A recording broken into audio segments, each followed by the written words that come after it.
was called the largest moving object ever made by the hand of man. We all know what happened to the unsinkable Titanic, but it remains one of the most enduring and compelling tales of the 20th century. Now, the hit movie, and at nearly $300 million US, the most expensive ever made, well, it's rewriting history in more ways than one. James Cameron's Titanic is a massive hit, on its way to becoming the highest-grossing film of all time. Maybe the Titanic was unsinkable after all. What explains our ongoing fascination with the legendary story? Tonight, three brave voyagers. Peter Howell is the Toronto Star's film critic. Sue-Ann Kelman teaches journalism at Ryerson University. And Tim Doyle is the designer of Countdown to Titanic, a website devoted to the epic film. Welcome to all of you. Now, I know this is hard to believe, but not everybody has seen the Titanic yet. Almost everybody's seen it. And we just have a little clip that we'd love to share. Sue, do you think we can have a look at that?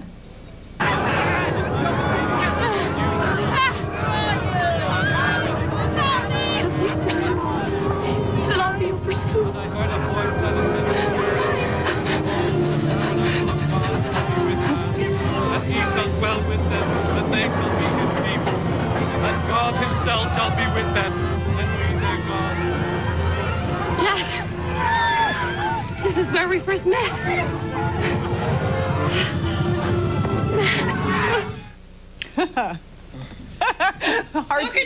Hearts be still. Peter, everything about this film has been huge. Huge cast, huge sets, huge ship, huge dollars, and huge success. Do you think the film, you're a film critic, does it deserve the adulation it's getting? Yeah, for once it does. You know, it's like I've used the expression that it's like pulling the lever at a slot machine and getting all the cherries coming up. It just, everything comes up magically. You know, it's, you know, the weakest part of it is the script, but the visuals just overcome all of that, and just the basic storyline of the romance, the match with the tragedy just overwhelms you. Here's a crass question, but in dollar terms, how does the Titanic's success compare to some of the other box office biggies? Well, it knocked off Jurassic Park last week, and it's got its sights set on E.T. and Star Wars by the summer. By the summer, it'll be the biggest movie ever made, and that's in its first release. And you know, the video's not even out yet, and then they're going to re-release it at some point as well. You know, it's just. Okay, so people are obviously voting with their bucks. Does the film deserve all this attention, Sue-Ann? I think it probably does. I'm not sure that it's such a terrific film, but as an icon, as the film for our period and the things that people are interested in, for a movie that brings together themes that would be poignant to anyone, I think it's a huge success. I mean, we know that the big audience is the teeny boppers who are in love with Leonardo DiCaprio for the love story. But even if you had no interest in that, there would be so many other huge things that make it poignant. Are you going to make it 3 for 3? Absolutely. I made the website on the film itself. I'm absolutely mad for it. And for 9-10 months, I've been receiving the same type of feedback from people around the world. They just are absolutely crazy for this film. How many times have you seen it? I've actually only seen it twice, so I get murder on the chat rooms and in the message boards because people are up there at 15, 16, 40 times, some people say. So I feel like a little left out. Now, some people are saying that this is the Gone with the Wind for this generation. Do you think, Sue-Ann, that it really ranks up there, that it will survive, I don't know, akin to Lawrence of Arabia, for example, or a Dr. Zhivago? Actually, Dr. Zhivago, I think, is exactly the right comparison for this one, because Dr. Zhivago does not stand up now. You watch it and it feels overblown. I don't think so. Oh, yes. You trust me. You would if you saw it again. I bet you haven't seen it in ages. I think my mother wants a few words with you. The acting is not as good as in Gone with the Wind, I thought. Partly because the script is weaker, but also Kate Winslet, I think the performance is not going to stand the test of time. But it doesn't matter. It's great in the sense that this is the film of the late 90s, and people will remember it in that way. I mean, there'll be women in their 60s sitting there crying over it all over again on TV 6 decades from now. But, Tim, you were part of the hype. I mean, your website was in place before the Titanic was even released. So you were part of the countdown, part of the frenzied excitement. Were you let down even a little, or have you encountered people who were? I mean, I have heard some people say they loved the film, but the script was stilted, the language was a little. I think, and this explains probably the repeat business as well. The first time I saw it, I was waiting for the payoff, the special effects. I was waiting for the big spectacle, And it was only the second time that I saw it that I suddenly started realizing this relationship works, and I really got caught up in it. And I saw it with an audience, a much better audience the second time. So I think it's one of those films that is bigger than just one showing. It literally is twice the length of Men in Black. So, I mean, Peter, how do they do it? Because even the actors who were in the film, there were so many special effects that they talk about. They would stand on empty sound stages and extend their arms and then being stunned to see the final product. We're used these days, we're accustomed to seeing films like Independence Day where there's so much special effects that you sort of leave and your eyes are popping, your ears are ringing. Does the blue screen jobs, they call them, because they're playing to a blue screen, yeah. Does the film, in your opinion, transcend the mighty special effects? Well, this is where James Cameron was quite brilliant, because other than the fact that he got two photogenic young unknowns, basically, before this movie was made, he also zeroed in on them. He got this young couple, and he made the story around them, so that you have the spectacle happening around two people. So you can focus on two people, and then you open up.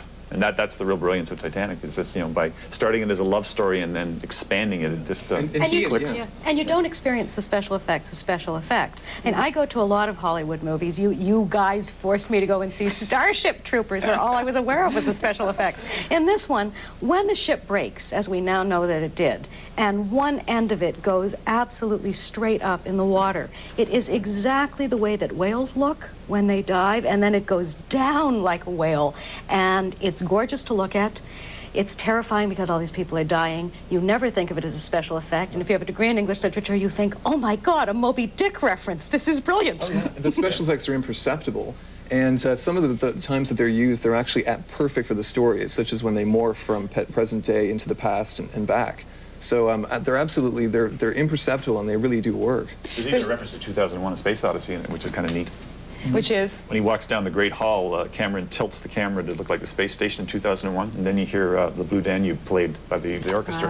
That's Cameron's favorite film of all time, so there's nice little touches like that. Yeah, but don't let that scare you off, that there are a great many references to literature, to art, to other movies, but this simple human stuff... This might scare us off, Sue-Ann? Don't you think? But it's not that... There's all sorts of normal human stuff, and there's something for anyone to identify with. I mean, the love story did not overwhelm me in the way that it would have if I'd seen it at 18, but I fell in love with the leader of the orchestra. I mean, I made it through without crying until they started playing Nearer My God to Thee, and then I lost it completely. Some people are being a little overwhelmed, though, and I'd love to explore this. I hear about young people who've seen the film maybe 10 or 15 times, and then they all congregate, I guess, in someone's living room or rec room, and they cry. They have crying parties, and they...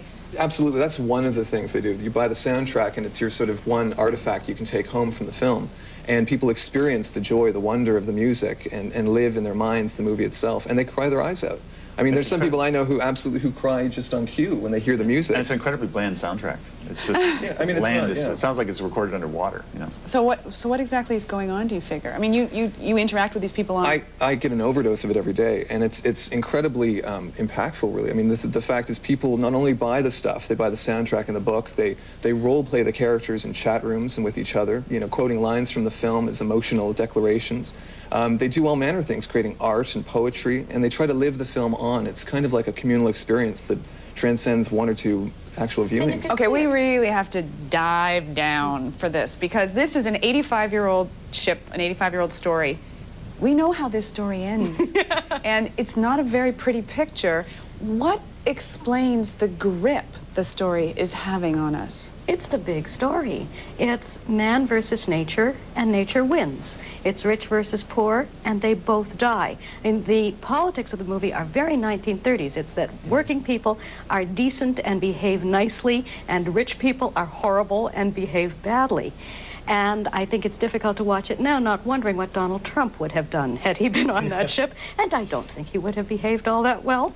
So there's all of that. There's even the idea of the redemptive power of art, because the hero, Leonardo DiCaprio, plays an artist, and the heroine has artistic tastes that her rich, stifling, conventional background tries to suppress. We love to see the arrogant knocked down. I mean, the whole idea of the unsinkable ship, you know. Absolutely. Yeah. And the fact, too, that you see out there in the middle of the ocean for one brief moment, it seems like all of civilization slid into the deep. I mean, the onlookers looking on, they thought, I mean, they were all alone out there when it went under the water. And when moviegoers see that, it's as though it does the same for them. And there's a lot of concern about the future as well, too. Concern that the computer world is taking us over. I mean, we've been talking several times about the year 2000, for example, and it's possible that the great technology of our generation, the computer, might crash too. Is this a parable? I think so. And, you know, we went in the 1950s very close to the idea that I think Marxists actually held for a while, that man had finally defeated nature and now we ran everything. And what we've learned over the past few decades is that this is not true. We just had a staggering example of it in Quebec and parts of Ontario with that huge ice storm. We don't win. We all die in the end. We cannot defeat nature. And because we've made such huge technological progress, we want to be reminded of that. We want to see that hubris punished. And boy, in this movie, is it ever punished. And yet, I can't help thinking about the way in which we are exercising control over the Titanic in a way that we never could before. All we've had to date, I mean, there was one earlier film, but this is so huge and magnificent and can examine the tragedy in detail.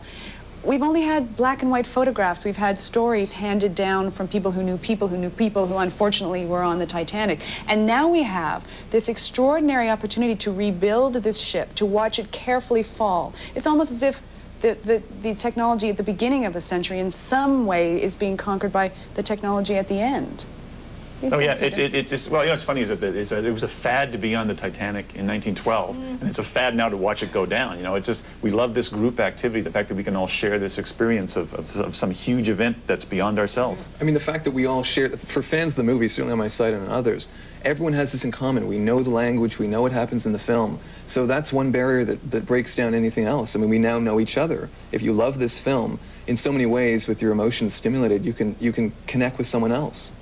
You worry us. I've been too deep. I've been underwater for too long. You can see the effect that it has. It's amazing. But of course, it is such a primal human situation. There you are in this huge ship with the class that we see the most living this life of luxury with how do you like your caviar, sir? And then suddenly the ship is going down. And all of these very wealthy people are in their life jackets, struggling to get out the lifeboats, or like Mr. Guggenheim, saying with dignity that they will die like gentlemen, or like the Strausses, Mrs. Strauss refusing to get on the lifeboat because she's not going to leave Mr. Strauss. And they don't even show that scene in the film. They just show the two of them dying. You have to know the history to know who they are. Some of it's very subtle. So they're exploring, I guess, our relationships, our priorities, the way people respond in crisis, or... And you can't make it too small. I mean, there never will be a Titanic on ice. It has to be epic, and in such a kitschy period, a period like our own. That in itself is reassuring. I really want to pick up something that Tim mentioned, because we're told increasingly that we live these fragmented lives, that we don't see our family enough, we don't see our friends enough, and we no longer have very much in common. Tim just talked about having a film in common. Is that, in some ways, does that make you feel comfortable? Well, it's like the Kennedy assassination is like Beatlemania. It's like we love to share events like a tribal gathering, and there's so few tribal gatherings anymore with the 500-channel universe and everybody feeling a feeling of broken apart. So here's something that brings us all together, and there's a lot of people who are going to see the movie just because they want to be part of that tribe, you know? It's awful, but last year we had Princess Di, and this year we have this. It's tragedy that brings us together, far more than comedy. Tragedy unites us. Okay, trivia question. Uh-oh. Uh-oh. I know the Titanic has been nominated for how many Oscars? 14. I'm looking over here, 14. Now, is that the most Oscar nominations ever? Tied with All About Eve in 1950. Yeah. I knew. How can you stump this? If Leonardo was On record, they wanted to break, and they didn't make it. So they nominated, would have been 15, but Leonardo didn't get the. He should have got the nomination, and Kate shouldn't. Absolutely, yeah. completely right. Yeah. So what's going to happen? He's got that Harrison Ford grimace that's just so perfect. And so what's going to happen at the Oscars? Is it going to be a sweep? Oscars, I mean, look, you're voting for your job with Oscars. I mean, it's the easiest Oscars to call in years. I mean, if you're in Hollywood, don't you want a $300 million movie? It means you're employed. All those special effect houses, all those actors. And they're fed up with the independent movies doing so well for so long. Finally, we get the revenge of old Hollywood steaming into the Dorothy Chandler Pavilion and taking over. And even though Kate Winslet isn't the greatest performer, she's British, so they think she's classy, so they'll give it to her. So what does that mean? What does the success of this full-scale drama mean, do you think, Peter, for Hollywood and what we're going to see coming out of Hollywood the next little while? The bad news means you're going to see a lot of really bad historical movies because people who don't have the insane drive of James Cameron will try to recreate other historical tragedies. So this was quite accurate then. Yeah, I mean, he really, I mean, the guy's crazy. He's a megalomaniac, but he did the job. And there's going to be a lot of directors that won't have that drive, and they'll pull off something, you know, not as good, and there'll be mid-range ones. So for the next 2 to 3 years, maybe 5 years, because how long it takes to make a movie like this, you're going to see a lot of really bad epic movies, unfortunately. With really young loves, built around really young love stories. I mean, they'll get real 17-year-olds instead of 22-year-olds playing 17-year-olds. The revenge of the teenage girl. They're now replacing the teenage boy, the adolescent who saw Star Wars. Now it's teenage girls all the way. Yeah, Ned Campbell at the Battle of Little Bighorn, you know, something like that, I think is about right. Okay, on that note, go see it again. Absolutely. Thank you so much. And please stay with us. We'll be back with more Studio 2 right after this.